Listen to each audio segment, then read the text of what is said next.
Ayan mga kapipol.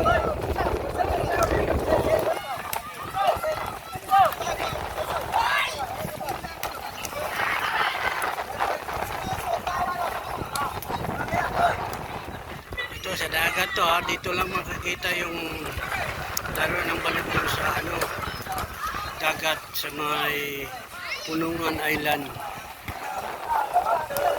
May second team na naman maglaro para kasi bawat may laban-laban sila lahat.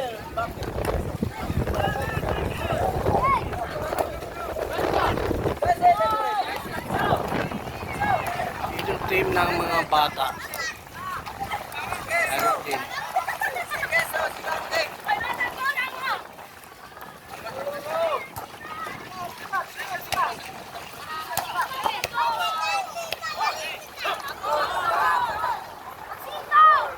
Masaya sila mga bata na maglalaro ng volleyball, masaya din. Yan.